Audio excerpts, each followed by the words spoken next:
I am a passionate believer in stories, and I'm a passionate believer in the joy that stories gives the readers, as well as the importance of hearing lots of different voices.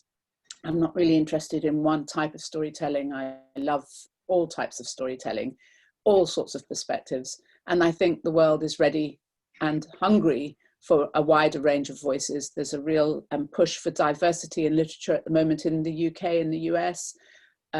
There's a burgeoning publishing scene in Africa, within the continent, and just around the world. Stories is a really important way of people joining hands and reaching out across time and space. And Accord for us, I think, is a way of helping build bridges between people, help get stories out from writers into the hands of readers, either locally or internationally. We have for 3 weeks been talking about fiction, not about picture books at all. Although the principles remain the same, it's just that I think picture books are probably harder to write because they're so much shorter. There's a lot less time to tell a story. But we're talking about fiction and what fiction means to us, and how to think about writing in order to make fiction stronger, make your fiction stronger. I think it's really, really, really important for everybody who wants to write to know that they're not going to sit there, well, they're extremely unlikely to sit down at their word processor or their computer or their notepad and pen a perfect novel. Writing is a craft. Writing is a process of learning and practice and practice and practice. Like everything in life, it takes time, it takes commitment, it takes really hard work, it takes a lot of thought, it takes a lot of physical and emotional and mental energy. And what we've been doing in our chats on Saturday mornings is just looking at some of the main areas in terms of fiction that I think we can concentrate on to really help bring our own fiction to life and just make it a little bit stronger. So today we're going to talk about plot and point of view, but we're also going to it's going to be a bit of a whistle-stop drive through, because what I'd love to do at the end is talk about, Debbie and I would like to talk about Accord's open submission, how we can talk to you about your writing in more detail, because obviously what we've done in the last 3 weeks is really just hit on headlines, and also what it means to us to try to form a community amongst Accord writers and writers generally. So I'm going to start this morning by talking about plot. John le Carre. Just before you go in, the chat session is open. Let's keep having those conversations there, and the Q&A questions. We will break for questions along the way, so do drop your questions. We will see them and then bring them in. Yes, well, thank you, Debbie. I will talk about plot for a little while, and then we'll have a little breakout to answer some specific questions that have come about through what I've been talking about, and then we'll move on to point of view. So I'm going to try to share my screen. It should work. It should work. My technological challenges. Aha. Let's try. This is looking better for me. Sweet, is it? Great. So, plot. What is plot? John le Carre said, "The cat sat on the mat is not a story, but the cat sat on the dog's mat is the beginning of a story." So plot is the term used to describe the events that make up a story or the main part of a story. These events relate to each other in a pattern or sequence. The structure of the novel depends on the organization of events in the plot of the story. Plot is the beginning, middle, and end of a book, and how those pieces relate to one another to make a convincing whole for the reader. There has to be a logic in plot. Even in a full-on fantasy novel, there has to be logic. Logic is the thing that keeps a reader believing in the book that you've written. A plot also needs conflict. When we were talking about character, we talked a bit about conflict, but your reader needs to be assured from the start of your book that something suspenseful or exciting is going to happen. Conflict is the root of everything exciting and suspenseful in your story. Conflict can be internal or external. Each of your characters should have internal conflicts, posing desires, beliefs, or motivations. An external conflict can and should occur between characters, but characters can conflict with other things as well, such as fate, social and gender expectations, and so on. A solid plot gives all characters, heroes and antagonists, internal and external conflict. So as I said, we talked a little bit about conflict when we were talking about character, but it is worth thinking about the things that motivate your characters and motivate their relationships with one another. That's basically conflict. So how many plot lines should a book have? One may be a little bit boring.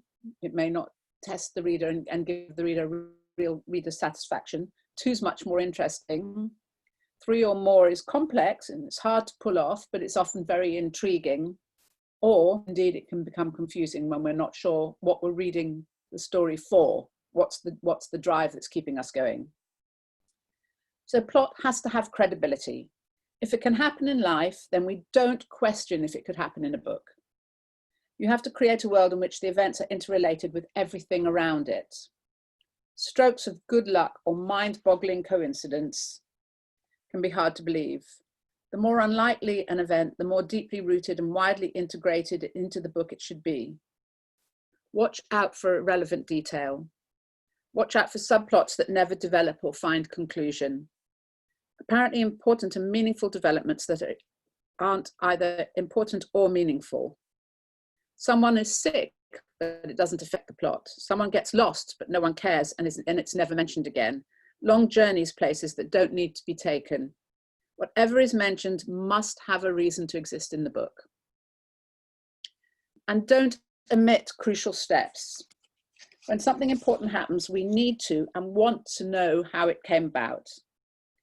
Someone can't suddenly be in possession of an object or some magic knowledge that the plot relies upon without the reader knowing how they got hold of the thing.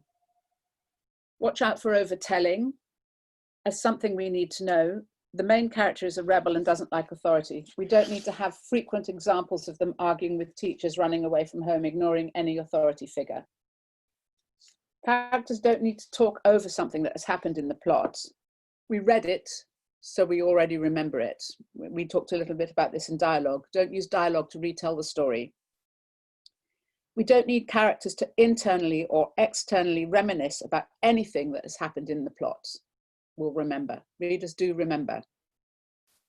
So plot is very important. It's why we read a book. It's what hooks us in to care about what happens to the characters. It's the action. It's if you think of watching a film, it's a very similar kind of experience to reading a book.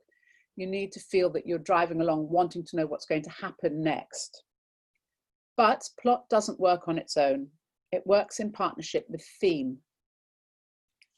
So what is theme?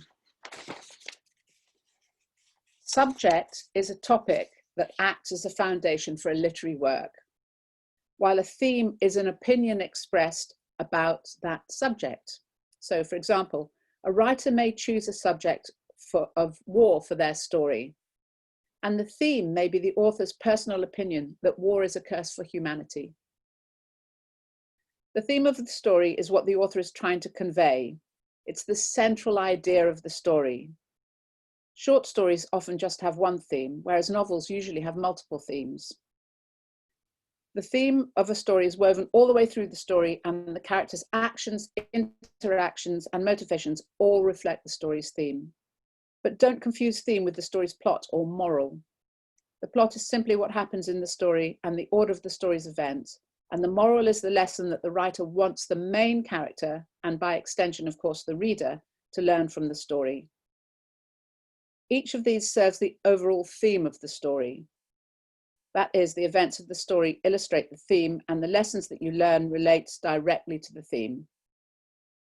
So when you're trying to recognize the theme of a story, ask yourself what the author is trying to convey through the characters and events of the story. For example, in Catcher in the Rye, Holden Caulfield's actions are motivated by his not wanting to grow up.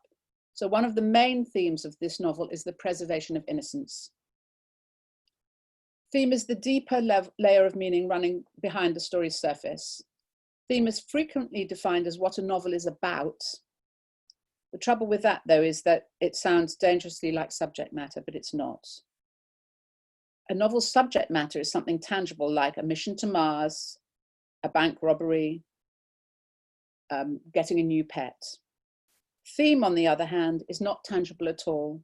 It can usually be boiled down to a phrase like grief, unrequited love, blind faith, familial love, overcoming bullying, being yourself, something abstract like that. Everything that is concrete in a novel, the characters, the places, the events, all sit on the surface. The theme is abstract, it's not concrete, but it's still there in the form of the lessons that the surface story teaches us. So, only ever write about issues that interest you. You probably, and preferably because they've affected you directly in your own life. That will give you more empathy for the theme. The writer Dean Coots said, "Theme is a statement or series of related observations about some aspects of the human condition interpreted from the unique viewpoint of the author." If you don't feel all stirred up by your theme, your statement about some aspect of the human condition will sound hollow. So theme is the deeper layer of meaning running beneath the story's surface. While the surface story entertains the reader, the theme helps them to reach a new understanding of some aspect of the human condition. I think theme is really important because it adds depth to a piece of writing, and it engages the reader, and it provides the reader with something to think about. One of the most fundamental motives for writing novels is to reveal a truth that you see, that you want to share from your life or the life around you, and you want to show to people through your eyes in terms of the writing of your novel. Theme acts as a novel's guidance system. Theme tells you what belongs and what doesn't belong in the story. It tells you which is the right way to go and which is wrong. If you've chosen friendship as your theme, for example, then every scene and every chapter in your novel must somehow contribute to the exploration of this theme. If you suddenly find yourself exploring guilt or greed instead, you've slipped off track somewhere, and your story will lose focus as a result. So, can a novel have more than one theme? Ideally, you should deal with one main theme only, but there can, of course, be lots of related sub-themes. Suppose that the underlying message of your story is all about grief. That theme has all sorts of related issues: loss, anger, guilt, acceptance, hope, memories, new beginnings. Those are all sub-themes that relate to the larger theme of grief. They're all slightly different, and yet they're all linked. You can tackle as many themes as you like, just ensure that they all complement each other and are related to one another. Themes sometimes defined as the moral of the story. The theme doesn't have to be amoral. Morals that double as themes usually include things like cheaters never win, honesty wins the day, and good guys finished first. Of course, a story may just as easily prove that characters often win, that cheaters often win, liars quite often succeed, and bad guys beat out the good guys. But a story's theme may not come out as moral at all. Themes are often a declaration of the human condition or a truth that explains human behavior. Consider an author whose books seem similar. You may even tire of them saying they're all the same. What does one mean by that? Maybe each is about mothers and daughters. Maybe the author pursues the same theme in every book, the relationship between mothers and daughters often have very complex relationships. There's no moral there, but there is a theme to the body of the work and to each story in that author's list of books. The theme is a recognizable one that speaks to the human condition. We can all recognize, well, if we're either a mother or a daughter, that is, we can all recognize that theme. Themes may deal with a specific group. Preschool boys are fearless, immigrants are both clannish and brave, pirates live out the maxim, I'm looking out for number one. And themes may deal with principles and abstractions rather than people. Love means sacrifice, hope is pain, Death stalks each of us from the moment of our birth. Themes don't have to be true in the real world. They are true in terms of the story they come from. That is, you don't have to believe the theme is true in your daily life. You may actually hold the opposite point of view. But if the story has been written in such that the theme is obvious to the readers, the theme is true in terms of the people and events of the story. And that is the core to keep in mind. There has to be a logic. There has to be a continued truth in the book that you're writing. And themes tend to be universal. And I think this is, for me, is one of the most important things about literature, the fact that themes are universal, because they tap into the human condition. The theme, love conquers all, can work for peasants in 1350s Europe, wealthy owners of the 1880s in New York, landowners of in North America. That it can work in a West African context or a South African context. The theme, love conquers all, is something that all human beings will recognize. Themes tend to be serious, even in humorous works. When you describe the way people behave or how big concepts such as love work, you're getting into people's beliefs and strongly held opinions. Writers can decide upon theme before writing. This story will be about the hypocrisy of love, or the blindness of love, or the pain of love. And then the writer crafts words and scenes and characters and events to point to this theme. Basically, love is difficult. And one problem with deciding theme before writing a story is that the book can come out very preachy, with everything pointing to the foregone conclusion. There's no opportunity for characters who disagree or situations that might lead to a different conclusion. Stories written with a theme clearly in mind can be heavy-handed, not always, of course, but this is especially true with new writers. I think that we tend to, when we're learning our craft, want to state things slightly more obviously than we would when we were confident that we were good at getting the message across. Writers can write with no theme in mind until after the first or second draft is complete, before determining where the story went and how the characters evolved. That will help a theme emerge. Then you can tweak and edit and put in more scenes to help bring that theme to life. Some writers write books in which they sort of ignore the idea of a theme and allow the reader to make up their own mind. They don't have a strong opinion themselves, or they want to set up a dilemma to help the reader question and polish their own beliefs. Books for young readers, however, do tend to have quite a clear theme. And I think it's probably one of the most important things in terms of how we can market books for young readers, is to be clear about what the theme is. It's about friendship, it's about family, it's about history, it's about being yourself, it's about learning to be brave. Those themes are fairly perennial in fiction for young people. So let's say your theme is something to do with the truth. At the start of your novel, the main character tells a big lie, one with far-reaching consequences. The plot then deals with the nature of those consequences. How do you work with, and then you have to work out how you work with the mixed messages in the story. You give different aspects of the theme to different characters of the novel. For example, one of the characters can be adamant that telling lies is wrong under all circumstances. Another character can think the opposite, that lying is sometimes justified. And the main character may be less certain. The idea then is to throw these characters into a situation, the plot, which tests their beliefs. You, the author, may not even know how it all turns out when you begin, but as you develop your plot and your characters, the moral of the story and the theme and the way it ends will eventually become clear to you. I think a novel without a theme is a sequence of events, and it doesn't engage the heart of the reader in the way that the most effective novels, the novels that touch us the most, and the novels that we never really forget, are novels that deal with themes that touch us, that make us feel a part of humanity, and that reflect our lives and reflect other people's lives in a way that really help us understand what's going on. So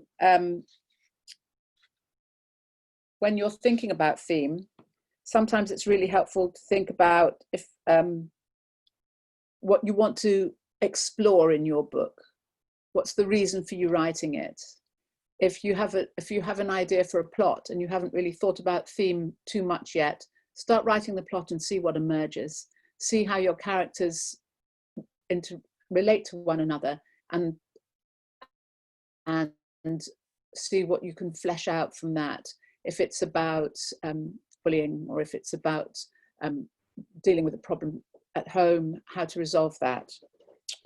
So that is plot. Plot works best. Readers are most engaged when there's a clear theme in a book, or themes. And I wonder if we have any questions at this point on plot. Let me go back to here. Do we have any? Does anybody want to know anything before I carry on?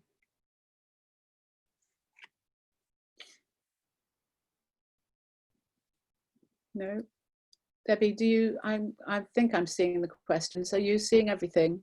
Yeah, we don't have a direct question yet. The question we have is for later. Perfect. I'm going to carry on then, because there's so much to cover. Okay, awesome. Back to screen sharing. So, point of view.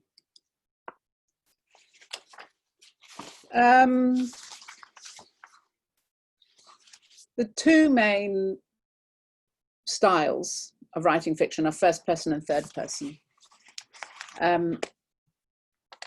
There's all sorts of second person and so on and so forth, but they're really difficult to pull off. They're often hard for young people to relate to, and generally you will see the first person and the third person as having more meaning for younger readers. First person is I, me, my, and it's often the voice of the heroic character, or the central character, or a constant companion to that central character who's looking at what's going on and commenting on it. It feels natural to most writers, because after all, we do live in an I world. We do live in a me world. It's a direct way of storytelling, because you have to deal with the mind of only one character, the main narrator. And you can create an interesting and distinctive internal voice. And you can add an element of craft by creating a narrator who's not entirely real, who isn't necessarily, I mean, we don't all, it's the basic thing of, if you ask two people to explain what had happened, the same event that they were both at, you're going to get two quite different stories. So there's lots of advantages to writing in the first person point of view, but there's also disadvantages. You're limited to writing about what the narrator can see or has been involved in themselves. They can't talk about anything that they haven't been there at, because how would they know about it?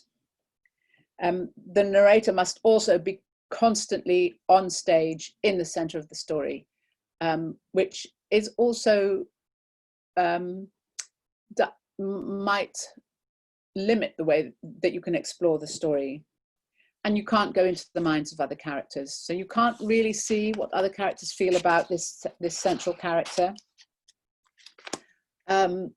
Something that does happen quite often, and which I really enjoy in books, is when there's two first-person points of view and there's alternate chapters, or somehow the author has managed to weave together the two points of view in the narrative, so that we get to see these two characters' perspective on the same plot, and that can help with deal with some of the disadvantages that we see in writing the first-person point of view. So the other popular and go-to point of perspective is third person point of view. It's the he, she, it, they, them. The third person is the most common point of fiction. It offers a variety of possibilities for limiting the omniscience. It's information that the narrator and reader are privy to in the telling of the story. And it also allows you, if you're writing in the third person, to develop, we talked about this in our first week, an author voice, and then voices for the characters, which can make, it can make for a more distant read for the author, for the reader, which can actually, in the end, allow us to be more involved in the whole complex world that you're creating, rather than seeing it very much through one set of eyes. The advantages of the third person point of view: it can enrich your novel by introducing contrasting viewpoints. Both you and your reader can take a breath of fresh air as you shift from one character's point of view to another. And you can broaden the scope of your story as you move between settings and from conflicting points of view. It allows you to create a very different kind of canvas, I think. The disadvantages: you can confuse yourself and the reader unless every voice is very distinct. One of the things that, one of the common pitfalls to fall into with third person point of view is that all the characters, particularly in pursuing a theme in a novel, all the characters can be very similar. And we kind of lose track of who we're reading about, or we don't care about them enough because they're too similar, and actually we need a bit more conflict in our novels to really engage us. The flow of the story, the drive of the story, can be diffused and broken by the changing of point of view, by flipping between characters a lot. It can become fragmented, and it's easy to get lazy and begin narrating as the author instead of as one of the characters whose head you're in at the time.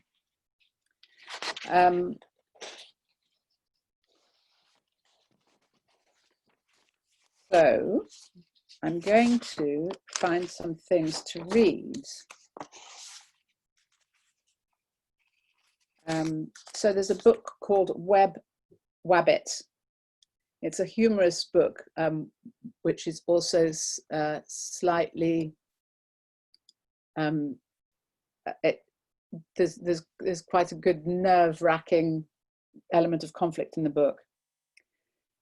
It was such an ordinary evening, but every detail of it would matter. Every detail would become vital. Wimbly woos, Minnie was wailing from her side of the bedroom. Weed me wimbly woos. In a minute, said Fidge. We're supposed to be drinking your milk. But it's all warm, and it's got a skin on top, and it's revolting. All right, I won't be long. Fidge was packing. In just under 36 hours, her mother, her sister, aged 4, and herself, aged 10 and a half, would know what was like to be their best holiday for years, and she wanted to be ready. So with the third person here, we've got a few things shown to us really beautifully. There's an older sister and there's a younger sibling. The younger sibling clearly can't pronounce R, so it comes out as W. That they're going on a trip, and all of this is told to us through the third person point of view. We're looking into a scene. We're looking at, it's almost like looking at a film. And then first person.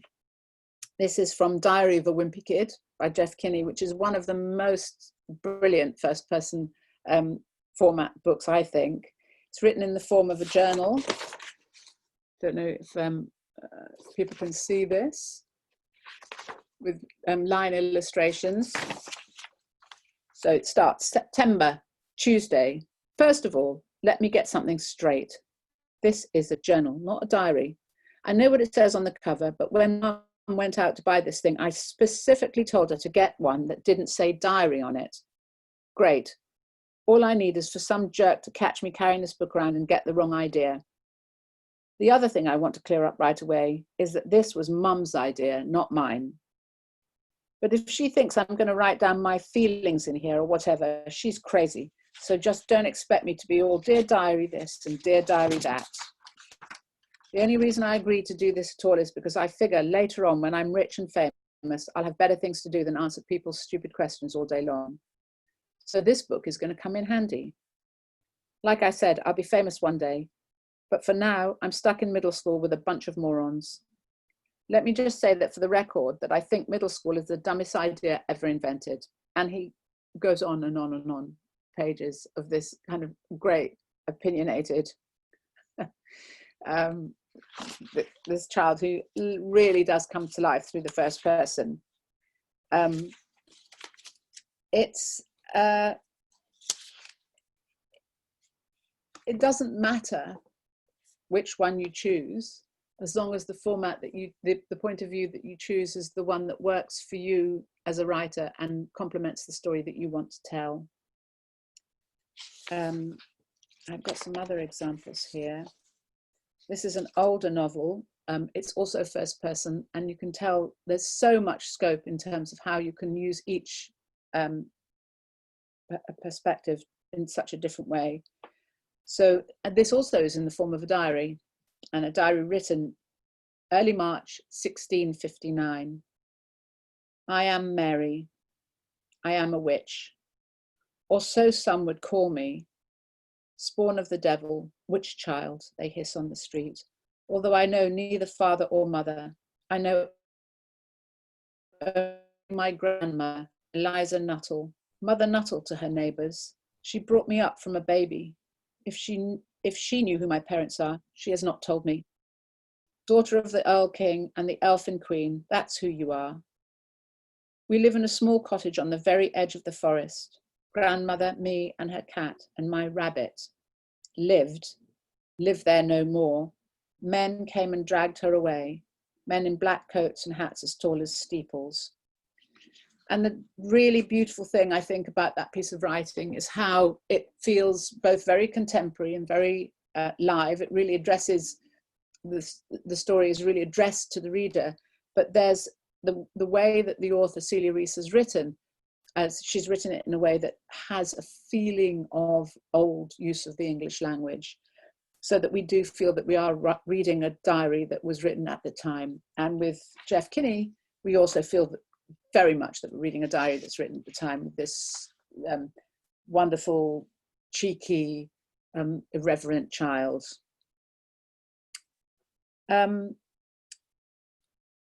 So you choose the format that suits you, that you think works well for you. Another really important thing in terms of writing a novel, thinking about your novel, is opening lines. And it's a brutal truth that if you don't grab your readers in the first few lines, they're unlikely to want to keep reading your book. While adult readers often do press on and say things like, it took me 30 pages before I got into the book, but then I loved it, a young reader really won't give it that much time. Beginnings bear an incredible weight of importance. They must set the tone and imply the content of the rest of the novel.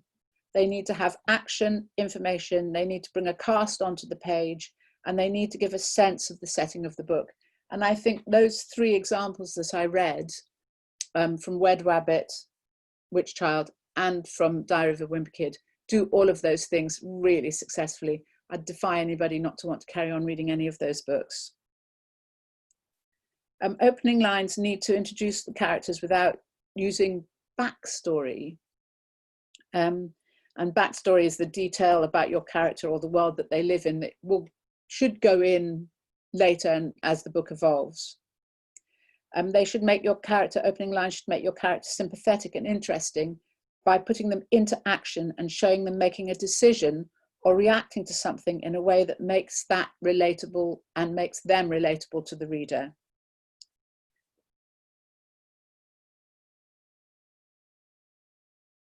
An incident that rocks the character's world, that changes the character's world somehow. And each of these three examples have that. We can see in each of those examples the three things that have happened. There's the first where the girl is getting ready to go off on a holiday, which she's expecting to be the best holiday of her life. In Diary of a Wimpy Kid, our hero's got a diary and not a journal, and he's already thinking about how he's going to deal with this being a social outcast because of it. And in Witch Child, Mary is telling us that she's being accused of witchcraft. So we know that there's 3 really important things there that we're going to need to want to carry on reading about to find out more about. So this incident, what happens? Are the characters able to overcome the jeopardy and the problem that the opening incident suggests? So in a way, the opening pages give the promise of the novel. They give an idea of what the reader is to expect and to know what they're in for. Is it going to be an optimistic tale, a pessimistic tale, a frightening story? Is it going to be funny, profound? Is it going to be a mystery? We want to know all of that very early on. We want to have a sense of what we're reading and why we want to carry on.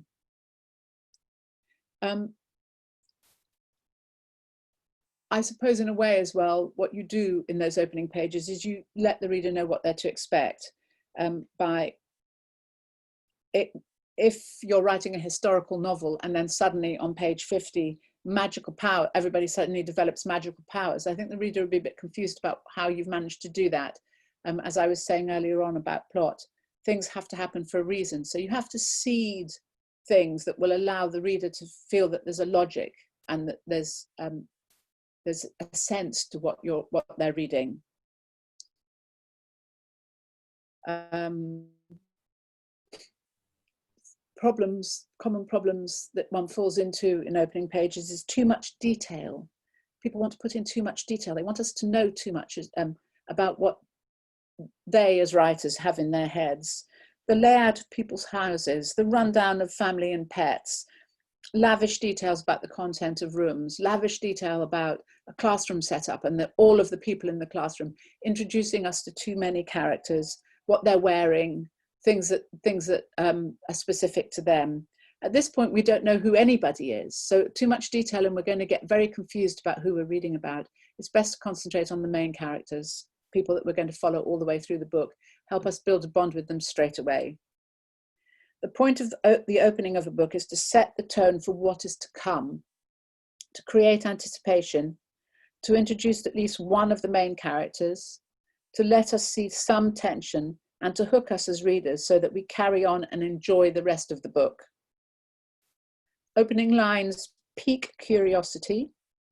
They create an emotional connection. They provide entertainment via humor, or they have a shock factor. Most opening lines, be they for an individual chapter or the book as a whole, seek to rouse readers' curiosity by planting questions in their minds. So here's some opening lines. Kell wore a very peculiar coat. That's from A Darker Shade of Magic by V.E. Schwab. It was a bright, cold day in April, and the clocks were striking 13. 1984, George Orwell. First the colours, then the humans. That's usually how I see things, or at least how I try. The Book Thief by Marcus Zusak. They can also entertain via humour, or add a measure of shock, or speak to certain readers on an emotional level. Opening lines. Take these additional, here's some more examples of that, the use of humour, shock. It's a truth universally acknowledged that a single man in possession of a good fortune must be in want of a wife. That's Pride and Prejudice by Jane Austen. Late in the winter of my 17th year, my mother decided I was depressed, presumably because I rarely left the house, spent quite a lot of time in bed, read the same book over and over, ate infrequently, and devoted quite a bit of my abundant free time to thinking about death. That's The Fault in Our Stars by John Green, and a book that I know I've already mentioned to you several times, but here we go again. There is no lake at Camp Green Lake. There was once a very large lake here, the largest lake in Texas. That was over 100 years ago. Now it is just a dry, flat wasteland. It's Holes by Louis Sachar. And finally, September. 10 months until the ceremony. The chastities keep asking me why I can't sleep. I'm at the maximum permitted dosage of sleep sound, they say. Eyes narrowed in suspicious concern. And that's Only Ever Yours by Louise Neal. And I think what's great here is we've got a real range of opening lines that do set us in a clear world and give us a sense of the kind of book that we're going to be reading. So while curiosity is key, making an additional effort to further captivate readers isn't such a bad way to open a chapter. There's the opening lines of the book, and there's the opening lines of a chapter. And in a way, each has to hook you and keep taking you on. And there's also another really important thing, which is the last lines of a chapter, where you are left at a point where something's set up that you want to go into the next chapter to carry on reading about, find out a little bit more about. So opening lines set mood, and mood is the vibe you'd like readers to feel when reading your book. This is also called atmosphere. When it comes to choosing the opening line of your book, consider the general mood you want to convey throughout your story. Is it hope, struggle, whimsy, terror, gloom, nostalgia, adventure, peace, romance? What is it? What's the mood you want to have in your book? Is it melancholic? Is it joyful? Think about your words that will help support the mood. But not every chapter in your book will stick with the story's general mood. A horror book may have humorous scenes. A romance novel may feature a character's serious struggle. A light-hearted adventure may have moments of gloom, and so on. Do think about that, because in a way that's the pace of the book, and the pace of the book will again help the reader really engage with what you're saying. The up and down, the peaks of activity, and then the lulls where we get a little rest, where we can gather our breath and stop our pumping hearts and then start building again. Think about your book on a chapter by chapter basis, how you're going to use the chapters to construct the pace of the story. One thing to note is when it comes to the opening lines of individual chapters in your book, you don't necessarily have to pose a question every single time. Sometimes it's enough to simply set a mood, then move into a new and intriguing scene that poses questions of their own. Everything in your novel must serve a purpose. To get to the bottom of what the question you pose in your opening line will be about, you must next think about its purpose. Specifically, what will you introduce your readers to? So a character. There was a boy called Eustace Clarence Scrubb, and he almost deserved it. This is C.S. Lewis, The Voyage of the Dawn Treader. Or you could introduce them to a thought or feeling. In my younger and more vulnerable years, my father gave me some advice that I've turned over in my mind ever since. Well, immediately we want to know what that advice was. That's The Great Gatsby, F. Scott Fitzgerald. Or it can be action. The shutters swinging in the storm winds were the only sign of her entry. That's from The Crown of Midnight by Sarah J. Maas. Or you can be introducing a setting. Ironically, since the attacks, the sunsets have been glorious. Angel Falls, Susan A.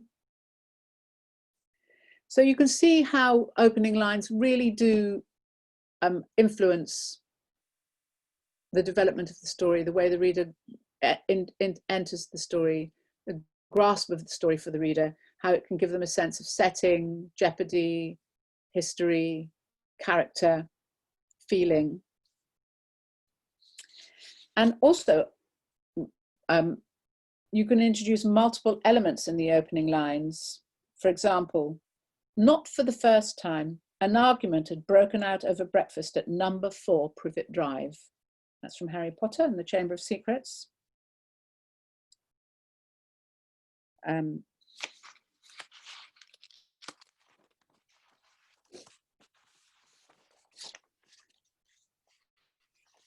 So how do you choose the elements you want to feature in your opening line? And actually, sometimes the opening lines of a book come when the book's finished. Somebody will go back and tweak the opening lines. You don't stress about the opening lines at the beginning.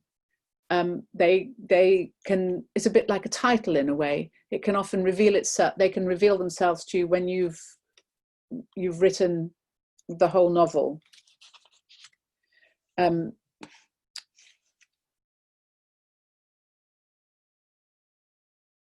So you can open with dialogue, or you can open with action, or you can open with a statement. You can open with, but whatever you open with, it's really important to think about what's going to grip the reader, what's going to give the reader a sense of the characters, and what's going to keep them wanting to read.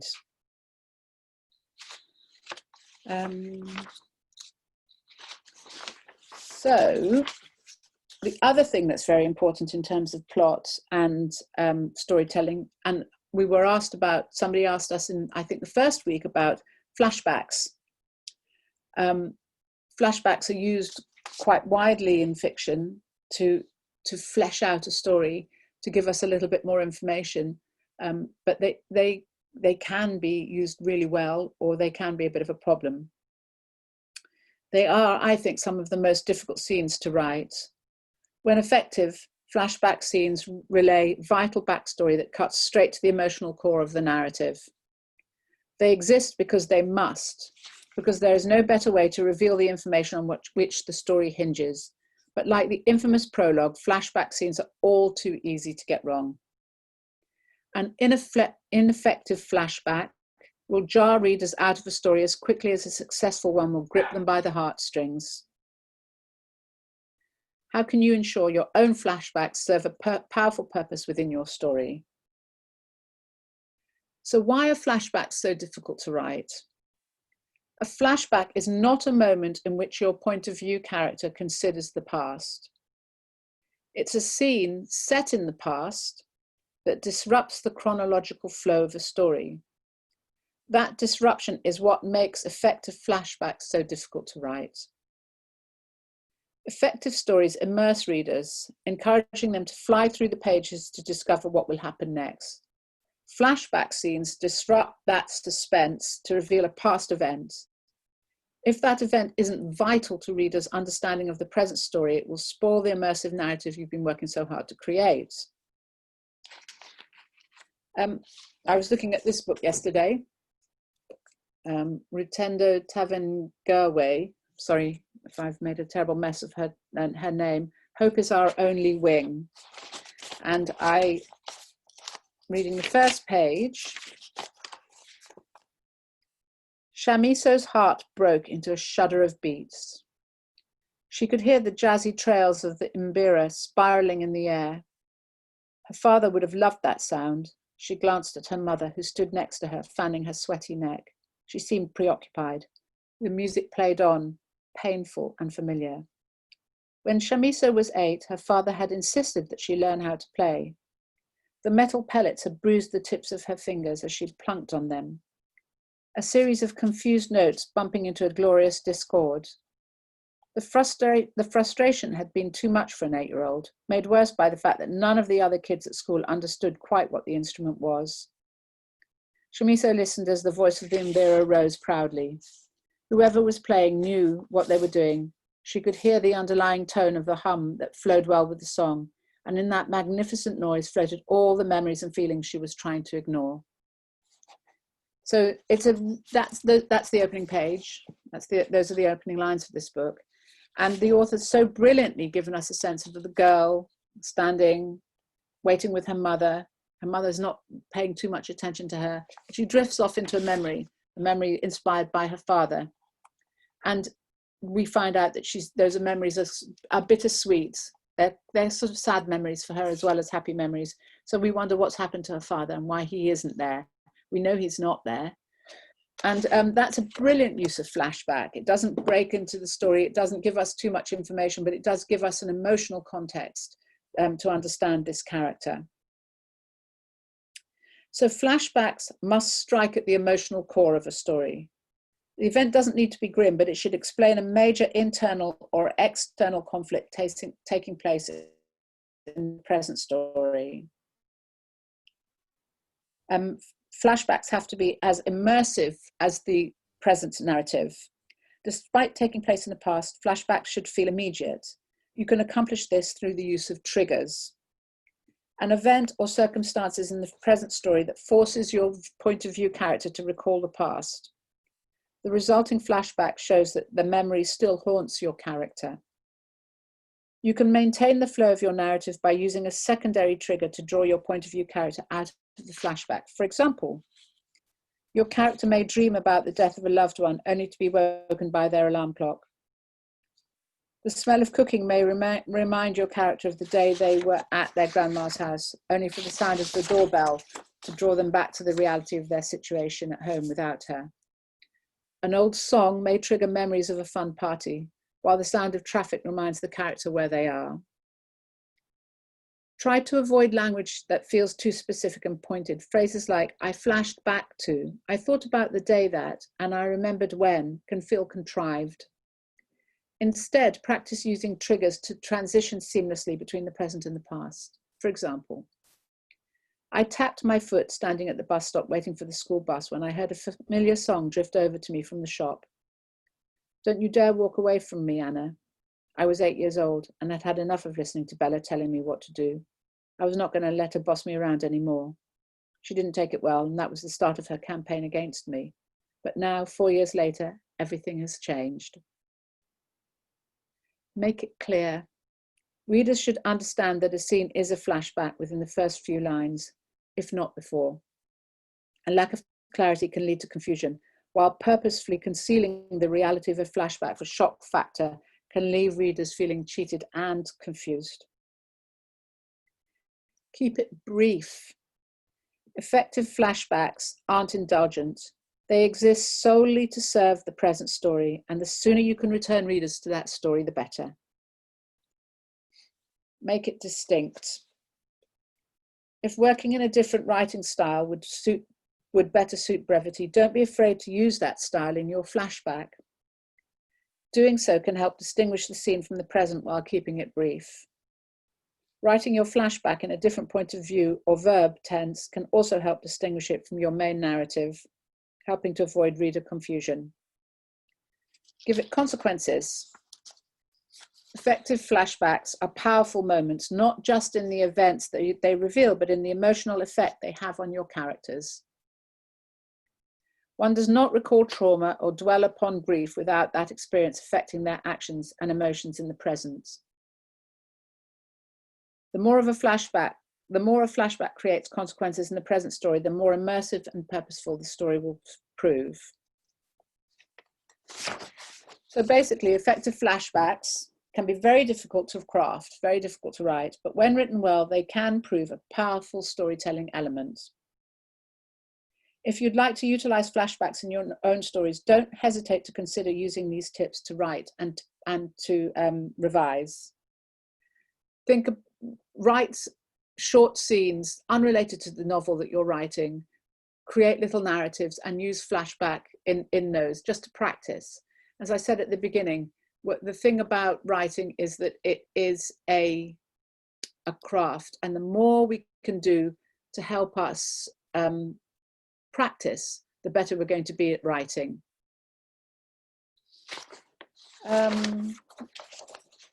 So, any questions? We have a bunch of questions, Sarah. Right. So you mentioned that opening lines should not try to use backstory. How does that relate to a prologue that will have a bearing on a character in the story?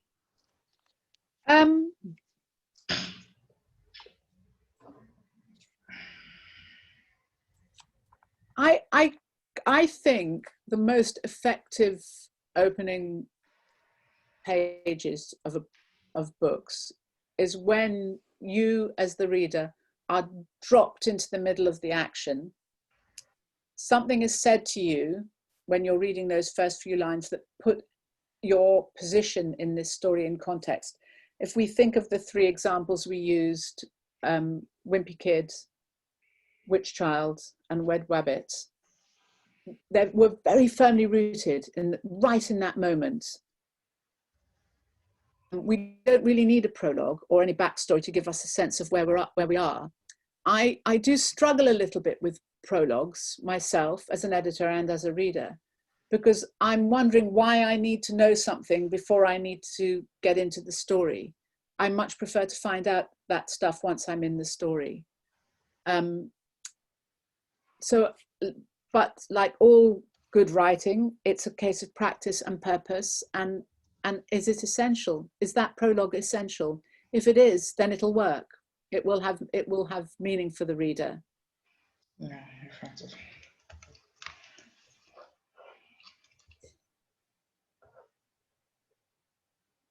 okay, so we have another one. It's the flashback you described where the 8-year-old watches her mother fanning her neck at the beginning of the book. It's the first page. And actually, she's not 8, she's a teenager, which we find out later on. She flashes back to when she was 8. So I'll read it again. So I probably read it too fast. Shamiso's heart broke into a shudder of beats. She could hear the jazzy trails of the Imbira spiraling in the air. Her father would have loved that sound. She glanced at her mother, who stood next to her, fanning her sweaty neck. She seemed preoccupied. The music played on, painful and familiar. When Shamiso was 8, her father had insisted that she learn how to play. The metal pellets had bruised the tips of her fingers as she plunked on them. A series of confused notes bumping into a glorious discord. The frustration had been too much for an 8-year-old, made worse by the fact that none of the other kids at school understood quite what the instrument was. Shamiso listened as the voice of the Mbera rose proudly. Whoever was playing knew what they were doing. She could hear the underlying tone of a hum that flowed well with the song. And in that magnificent noise floated all the memories and feelings she was trying hard to ignore. So you can see how the authors used the girl standing and her memory and the sound bringing that memory to life. And those are the opening lines. Nee has asked how many first-person voices can one have in a story? Well, actually, it's quite fun to see, isn't it? To try. I talked a little bit last week about the book, The Deep Blue Between, this title, by Isha Haruna Attar, who's a Ghanaian author. And she has 2 first-person narrators, and she alternates the chapters. And the chapters, as the chapter opens, we have the name of the girl who's narrating that chapter. So we can see like that. But you also don't have to do that. Ideally, we should be able to start reading the chapter, and just from the voice, the way that you've constructed the voice and created the character, have a sense of whose point of view we're reading from. Generally, when I've read books in which there's several first-person narrators, it's 2, but it could be really exciting to have 3 or 4. Hard work, but a really exciting prospect if you have a group of friends all involved. I mean, immediately I start thinking of plots, all involved in some endeavor, whether it's to rescue a dog that's kept locked in somebody's back garden in a kind of cruel way, or to some adventure that they're on, and you could have the story told from all of their perspectives, and that could be really good fun and very, very driven, very action-driven story, I suspect, if that's the case. Or one of them isn't telling the truth. You can have great fun with that.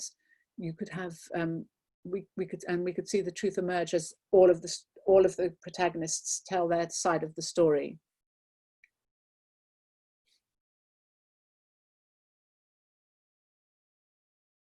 I'm reading Catch-22 at the moment, and just to ask about the point that you made earlier about the plot and repetition, I believe the author used repetition as a literary technique and as a tool for humour. Could it be used this way as an exception to do the do not reminisce in dialogue point? Yes. I think strange thing is that everything that is said about writing fiction are sort of general truths, and that often the most successful books are the books that take those general truths and stamp on them and do something completely different. But I do think it's important to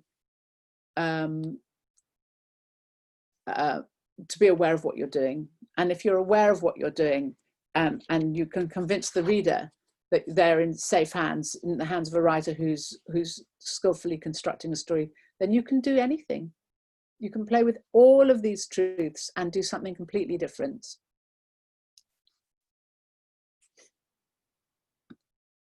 Any more questions?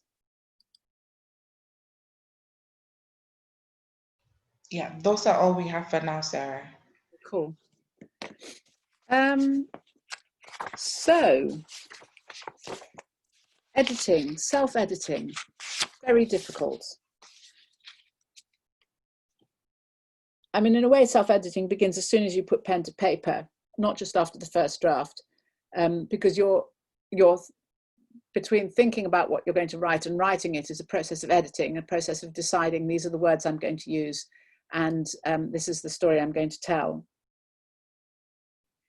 But you have to start writing. If you agonize over every single sentence, your prose is going to feel quite stiff. You've got to just let it flow. Fear of the page is a real thing, but you don't have to nail it at the start. You just have to get some words down. You're bound to be a better writer by the end of your first draft than you were at the beginning.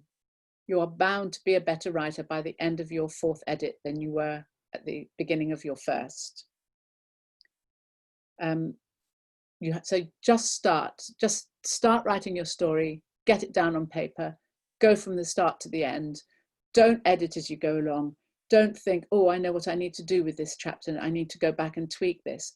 Because if you think of a story as almost like a piece of knitting, you have to get that one whole piece down, and then you can start to see what needs to be done to shape it and improve it. Don't worry about grammar, punctuation, metaphor, simile, all of those things. Just write the story.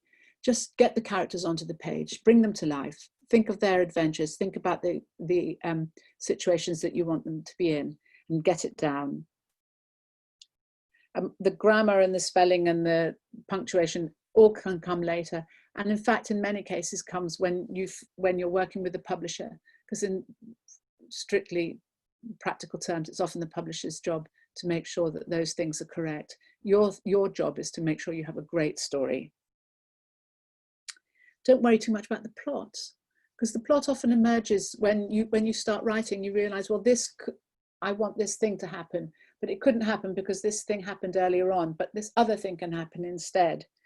And characters can also change. You can think you're writing about somebody who's one kind of character, but as you get into the story, you realize there's so much more than that. And their best friend perhaps isn't as good and loyal as you thought they were going to be at the beginning. They have their own desires. They want to be the center of the story, and your conflict can develop really beautifully from that. So don't be too fixed on what you think needs to happen. Just get writing and see where you end up. Stories evolve and change as you write. Do keep keep an eye on your word count. Practically speaking, very practically speaking, novels for young readers have word length parameters. So if you're writing a story that you think will be enjoyed by 7, 8, 9-year-olds, the ideal word length would probably be about 15,000 words. As you start to write for older readers, you can start to make them much longer. up to teen novels, and we've somebody's talking about Children of Blood and Bone in the chat. That I think that book's about 60, 70,000 words long. So you've got very distinct lengths of books that you're working with. So do keep an eye on that. If you want to tell your story for 7 to 9-year-olds and you've to write the first 2 chapters and you haven't even started the main story arc yet, you're possibly over telling the story for that age group. And keep in mind your readership. If you're writing for younger middle grade, the 7 to 9, there's certain types of themes and issues that can be handled. And for teen readers, similarly, there's other themes and issues that can be handled and in a different way because the experience of the children is so different. Once you've got your first draft, you need to get some distance from the work and you need to leave it for a little while. Put it in a drawer, don't think about it. Go away and start writing something else. A lot of people at this point share that first draft with other readers and ask for other readers' advice. And sometimes I slightly discourage that because I don't think that after that first draft, before you've even reread it, you're clear yourself as a writer quite what you've done with the story and where you want it to go. I tend to think that at this stage it's probably still quite good just to keep it yours. After a few weeks, after you've had a little break from it, start reread it, read it through. Don't start editing, don't think about it at all in terms of trying to change anything. Just reread the whole thing and then think about it and think about what works. Look at the plot. Is there anything in your initial reread that related to the plot that you have to deal with? Plot holes. Look at the peripheral elements of the plot, the subplots. Look at the themes. Have you brought out the themes properly? Are there areas that you could concentrate a little bit more on to make the themes work better? Have you overstated the themes? Have you been telling and not showing? Are there elements there that can be worked on? Structure and pace. Are there parts of the novel that are a little bit slower than others? Have you thought enough about the end of each chapter providing something that's going to make the reader want to leap off into the next chapter? Is there enough action? Is there enough going on that the reader's going to want to care what's happening to the characters and want to carry on? Would the chapters work better in another order? It is entirely possible to start thinking, oh, actually, I shouldn't start at this point. I should start here, right at the moment, which is the middle of the book, and start to move things around. What you've written is a very malleable thing at this stage. You can really change things about and dive into the world and think about how you've constructed it and how you want to construct it. Think about the characters. Do any of the characters strike you as unnecessary? Do any of them disappear without explanation and without any relevance to the plot? As the characters evolve, are the characters working well together? Are the relationships in the book working well? And think about your characters in terms of their differences. Are they different enough from one another? And are they real, or are they there really just as sort of placements in order to pursue the issues of the theme? Voice. We talked about voice last week. Think about your voice. Is it consistent? If you're writing a historical novel and you're choosing to write it in a way that sounds relevant to the time, is it consistent, or are you throwing in words and phrases that are very contemporary that stand out a little bit too much? Think about your setting. Is the setting real? Does it have enough atmosphere? Is it well enough described, or indeed is it over described? Are we finding out too much about the street layout and the houses and the traffic and the climate? Is there too much detail there? Dialogue, or the tricky dialogue. How many do you have you used tags too much? Have you used tags too little? Does the dialogue run on for pages and pages? in a way that the novel sort of becomes slightly more of a play? Are there long monologues? Is the dialogue retelling the plot, or is it driving the plot forward?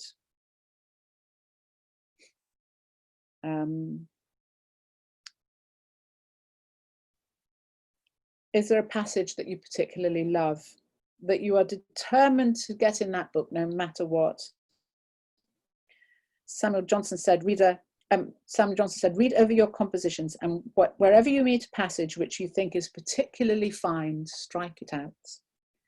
It's a case of kill your darlings. Sometimes we think something is so important and so perfectly poetic, and actually it's possibly not, that might not be the right place for it. And as I said earlier on, you can move things around. Crutch words. Are there words that you overuse, that you use over and over again? Are there phrases that you've overused? Are there turns of phrases that all the characters use a particular phrase when they're talking to one another? And it's fairly easy to find crutch words. You can do a search operation in your document when you're working on the computer, and you can find things. It's often much easier than reading them, because what we tend to do is become a little bit deaf to our crutch words, both when we're writing and when we're speaking. So sometimes it's helpful to let the computer find them for you. Show and don't tell. As I've said, it's a really tricky thing, but sometimes with the distance of a few weeks from rereading your first draft, you can almost read the book as if it's been written by somebody else, and you can start to, your ear can be slightly more finely tuned. Don't talk down to your reader. You don't need to explain everything to your reader. A reader, by definition, is somebody who can read a text and bring out the truth and bring out the important elements of that text. So editing, it's you then go through, do that draft, leave it for a little while, go back, do it again. It's a arduous process. It does take its time, and there's no rush. So once you have your manuscript in good shape, what do you want to do with it? You want to approach publishers, or you're going to self-publish. But let's assume you're going to approach publishers, or, for example, Accord, and ask us to have a look at your work. How do you do that? How do you format it?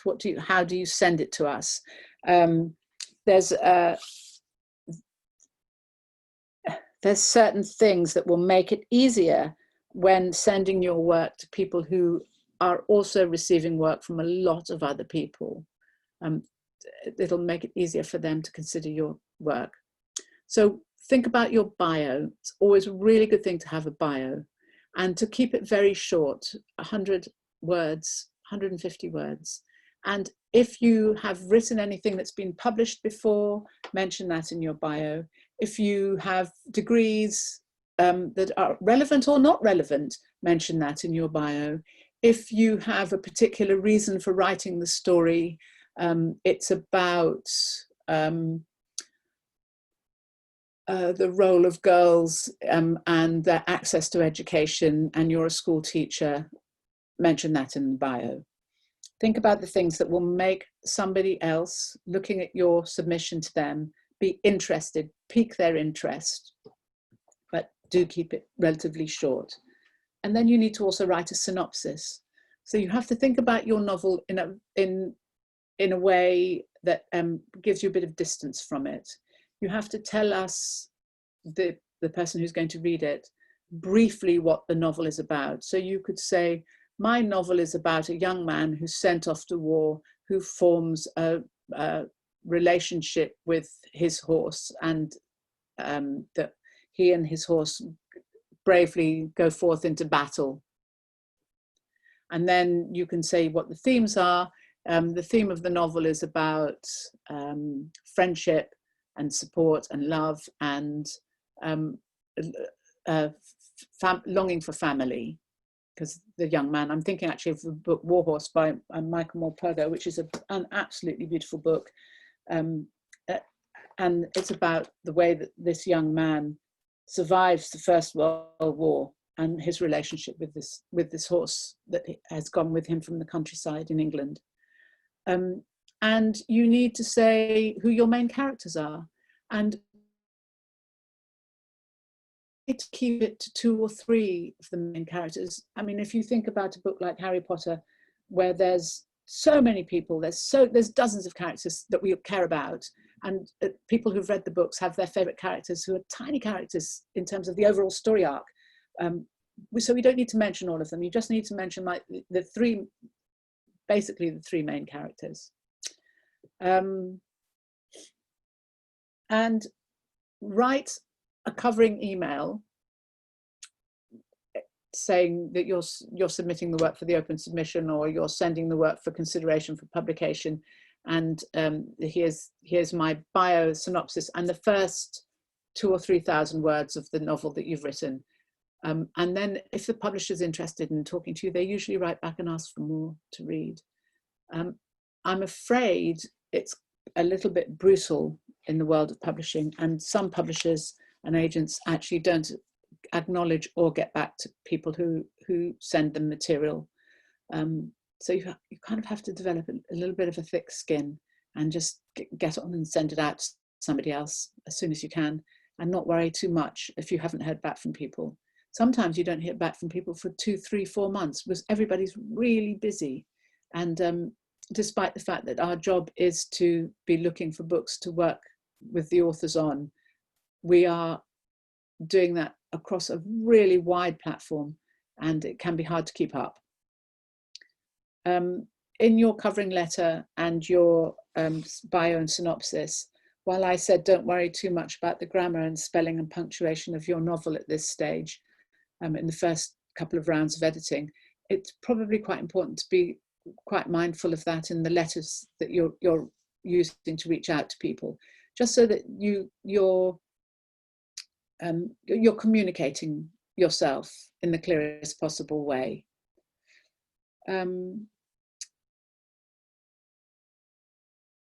Don't anticipate that your story isn't going to be of interest to other people.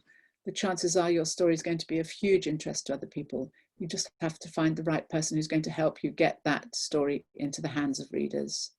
And there's a big interest at the moment all over the world for a really wide range of stories, and your story could easily be one of those. I'm going to share the screen again because I have some writing exercises based on the plot and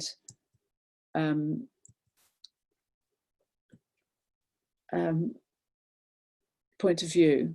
And then I also wanted to talk a little bit about the open submission that we run at Accord. So when thinking about plot, think of these themes and sketch out some plot ideas. Think of a story that that's theme is bullying or loss or loneliness or friendship or family honor or social injustice, and think of a plot that will allow you to explore those themes, and just make some notes around the themes. Think of the way that you will explore that plot through the characters and the actions of the characters. All of the writing exercises that we've talked about in the last 3 weeks are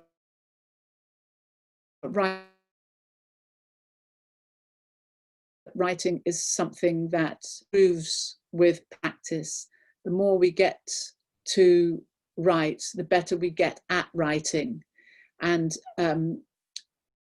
it's really important to do writing exercises that have nothing to do with the story that you're thinking of telling, the novel that you're writing, the novel that you're halfway through writing, because the practice it's a bit like going to the gym. It allows you to keep your muscles in shape, your writing muscles in shape. Point of view writing exercises. So we've talked about first person and third person, and we've talked about multiple point of views. So describe a bicycle accident from the point of view of a person watching the scene in both the first person and the third person. So that's two different pieces of writing. There's been a bicycle accident, and one is the first person point of view with the person talking, I saw the bicycle accident. And then the other is a third person point of view where the writer is, the writer is describing the scene and looking at all the key players, people who are involved in this accident, what's happened. Describe a walk in a forest from the first person point of view and the third person point of view of the walker. What's happening in that forest? Why are they in the forest? What's the setting? What's the mood? What's going on? Is it frightening? Are they gathering food? Are they walking their dog? Are they running away? Are they hiding? What's happening in that forest? And let's see it from the first person point of view and the third person point of view. Or show us an argument from the third person point of view of both people. Then show us an argument from the first person point of view of one of the people involved. Show the multiple person point of views of a group of people watching a school sports day. So let's choose 4 people who are at this school sports day. What's going on? What are the actions, and how are the different characters involved in it? So at Accord Literary, we run an open submission. And first of all, are there any questions? Let's have a look.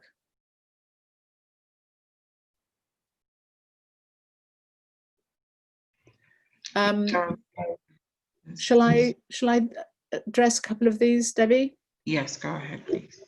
So when writing for ages 3 to 7, how can you make it simple enough without revealing a lot of backstory? I suppose that is very much the thing with books for particularly young readers, is that everything is in present time, and you actually don't reveal any backstory. Everything that has to be of interest to them has to be happening now, and has to have very clear logic, and also has to happen quite quickly. I read with 2 little boys, 5 and 6, quite a bit, and I'm really interested by how very, very quickly they get bored. And one of the things they can't bear is backstory. It absolutely means nothing to them. They can't, when you're that young, everything that's happening to you is happening now. And it's very difficult to anticipate waiting for anything, as we know with little children. When you say to them, the day after tomorrow, we're going to do this thing, they've got almost no concept of what that even means.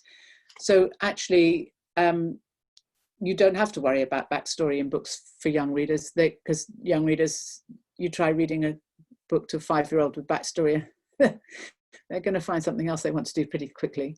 With the synopsis, how long should it be, and any key elements that should come through?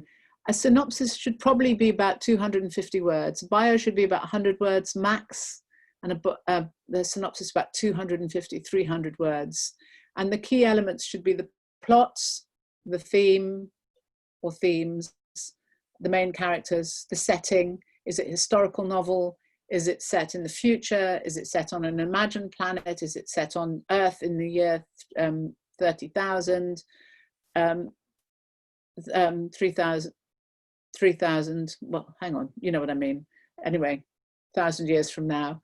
And so think of those as the main things we want. When we're reading a synopsis, we want to have an idea of the setting, the characters, the plot, and the theme. And if I get a synopsis that says to me, I have written a historical novel set in Outer Mongolia in the 1700s, during the time of the Silk Route, I'd think, oh, that sounds interesting. And then the author said to me, it's about a young boy who joins a caravan and over the course of the next 4 years, walks to Timbuktu, I'd think, oh, I'm really interested in this now. But on the way, he has to battle robbers, and he ends up from being he moves from being the bottle washer, the boy that works in the kitchen, to running the caravan. I think, oh great, there's also a nice physical and emotional journey in the book. And the themes are bravery, family, finding your family, making your family as well as the family you're born into, and the exploration of the world at a time where people were just beginning to open up and move around. Those elements would give me enough of a sense to think, I want to carry on reading, find out what's going to happen in this book. So basically, that's what a synopsis should do. It should whet the appetite of the person who's reading it and give them a sense of what they're reading and why.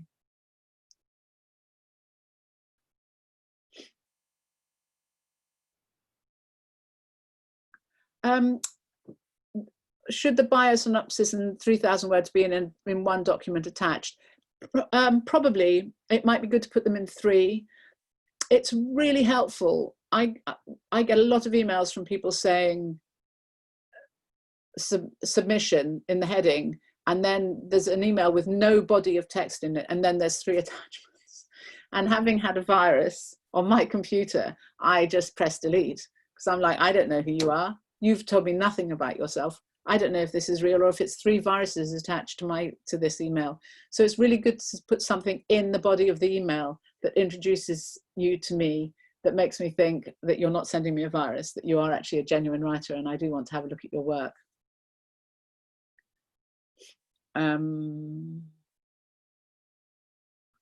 Okay. I don't see any. Oh, here we are.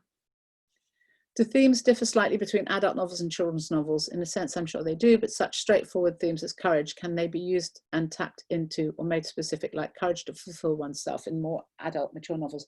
I think the general heading themes like courage are in both adult and children's novels, but obviously because of the content difference, what you can write in a novel for children and what you can put in a novel for adults is different. So yes, they would be handled differently, but the themes would be the same, because in a way, courage, love, loyalty, overcoming loss, all of those things affect children as they do adults. They just affect children in a different way. So I'm going to talk a little bit about the Accord Literary Open Submission. We are, Debbie and I are actively looking for writers to work with at Accord. Our remit is basically that we read submissions from writers, and if we feel enthusiastic and interested in the writer's writing and the story that they're writing, we will ask if they would like us to be involved in helping them write their book in the form of mentorship and guidance. We would act as editors for the writers. It's a very straightforward process. We accept submissions from writers. We read the submission. If we want to be involved, we write back to the writer and we ask them to share the full novel with us. When we've read the full novel, we then decide how we're going to go forward. And we work backwards and forwards with the writer usually through email, but obviously there is the opportunity to have Zoom calls and Skype calls. As I said, we look for a bio. I've said here max 50 words, obviously feeling a bit mean yesterday, a bit more generous today, I'm saying 100. A synopsis, 300 words max, and the first 3,000 words of your novel. It's really good to know if you think your novel is for teenage readers or if it's for middle grade. Not that it can't move, but that gives us a sense of what how we can understand how you feel that you're working.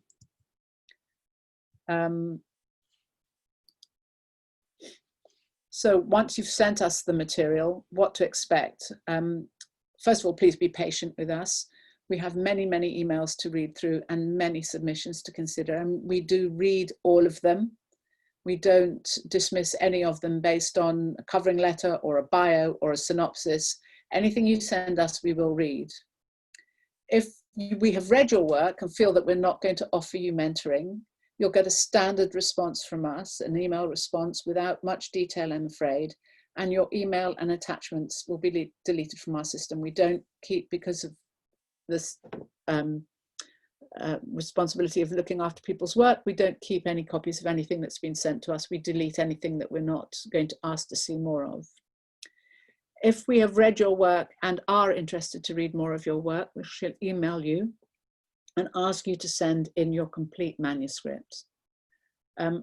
I know we've been, as Debbie said, we've been doing this for a couple of years now, and I know often people do send us in partials and they haven't finished their manuscript, and they send us in half of it or a part of it. And if we've read that sample and like the look of it, we would want to see more. But it is probably worth finishing your book before you start reaching out to people, because you're not really going to get any anything concrete from any editor or agent unless you've got something complete that they can read. And then when we've read the entire submission, we shall discuss your work with you in a bit more detail via email. So we could read this complete submission and feel that it's not quite for us, and we'd write to you and explain why, or we'd ask you if we could be involved in working with you on a mentorship basis, and we'd start to have that conversation. The email address is team@accordliterary.com. Do start to send us your writing. As I said, we're looking for full-length novels. We're not at this stage focusing on picture books. We're looking at novels for readers, people who can read to themselves, as well as young fiction that can be shared between an adult and a child.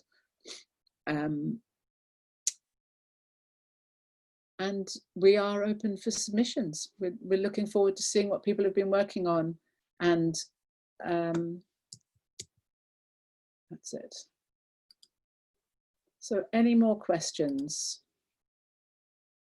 Yes, we had a question about if we accept short story collections.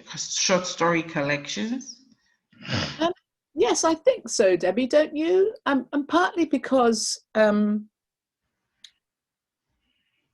it's really interesting to see somebody's short stories, and sometimes there's one short story that we could feel very engaged with, and we might be able to suggest thinking about it as a novel. That's correct, yeah. And sometimes a short story collection.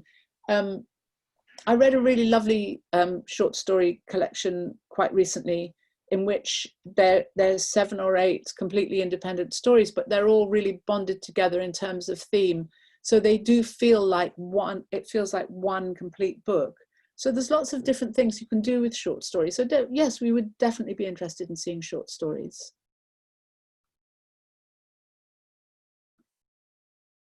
Any other questions? I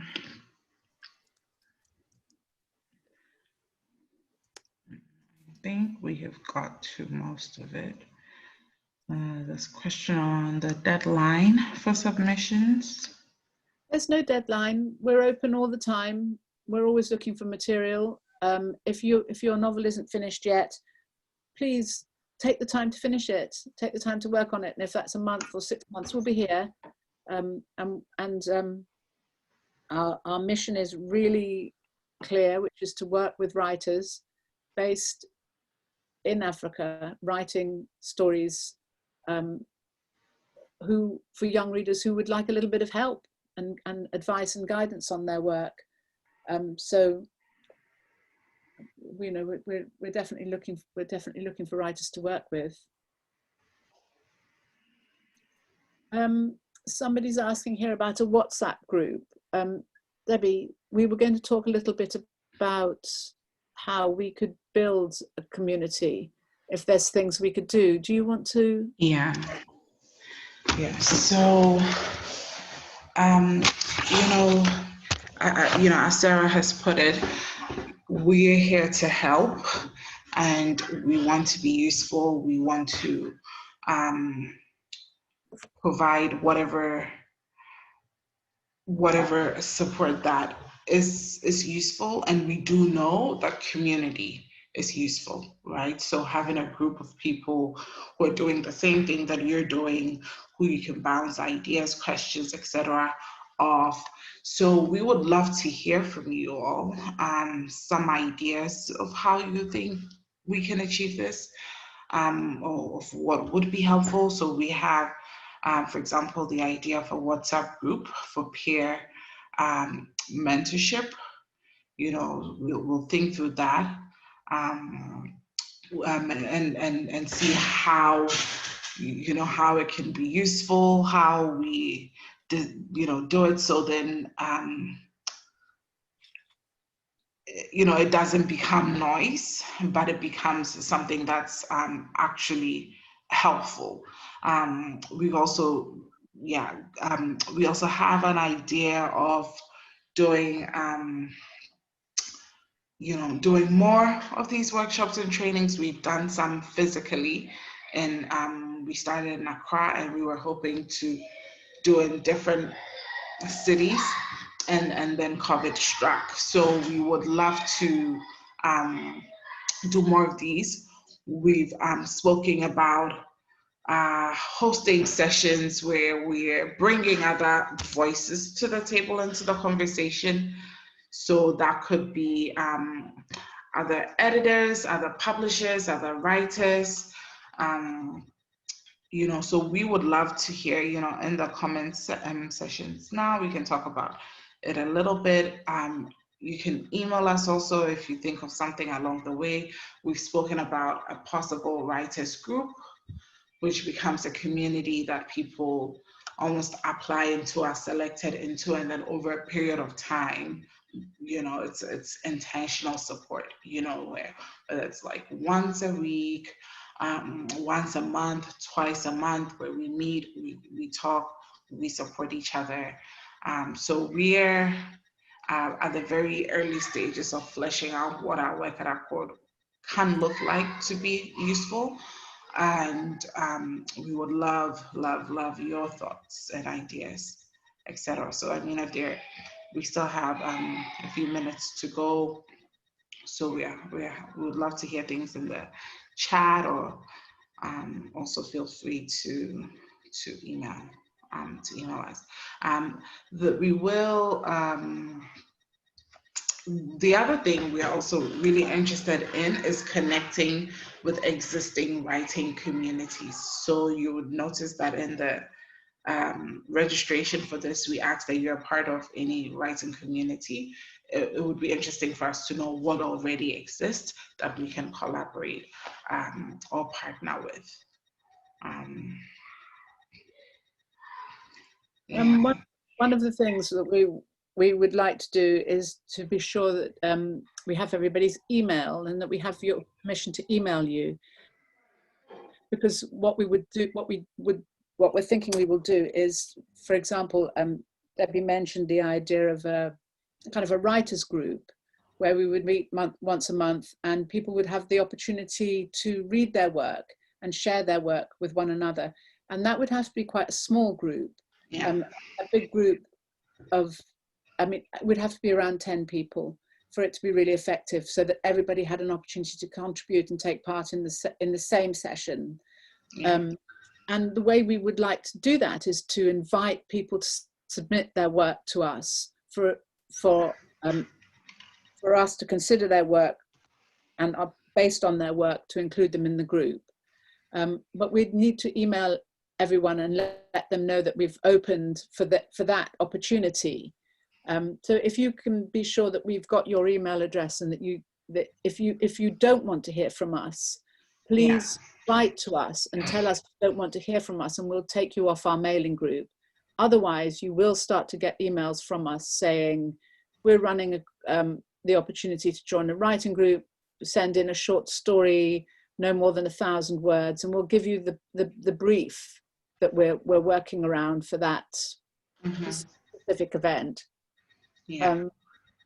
Yeah, so I think when we send out the email, we'll just have an option to unsubscribe from communication with us if, you know, we don't have permission to reach out to you. And then we'll just keep, yeah.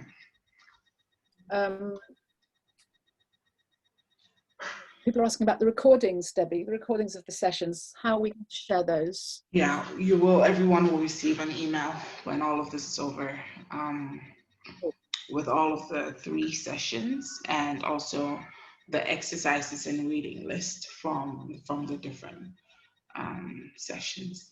Brilliant. Yes, I've as I've sort of mentioned books and authors, I've made a little list of everything we've talked about, the books that we've used as examples, and I'm going to share that with everybody who's been attending the event. And then the other thing, in the future, when we're able to travel around again, we will be doing live in-person workshops, which are a different kind of experience, and it's much more, forgetting all my words now, I've been talking for so long, but it does involve much more integration of the participants, with more reading, more critiquing each other. So if you are part of a writing group in a city that you think would be interested in having a workshop with us, again, please let us know, and we'll definitely try to plan to visit.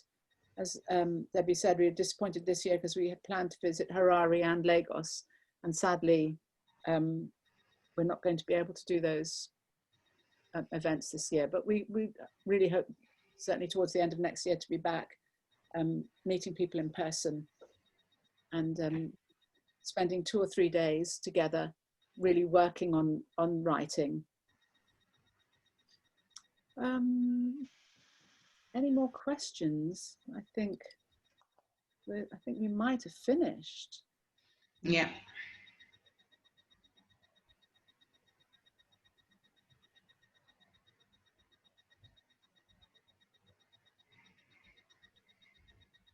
Great. All right. Well, I really want to thank everybody so much for attending the sessions. It's been to virtually meet people through the chats and questions has been really wonderful. I'm so sorry not to have seen everybody's faces. The good news is that the reason that hasn't been possible is we've had so many people attending, and that's been really gratifying. I hope we've given you a sense of the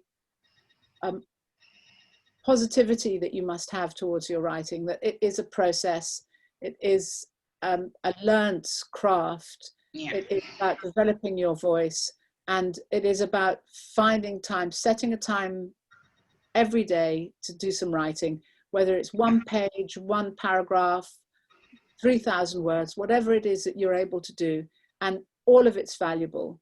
And doing writing exercises, spending time, there's a host of writing exercises online.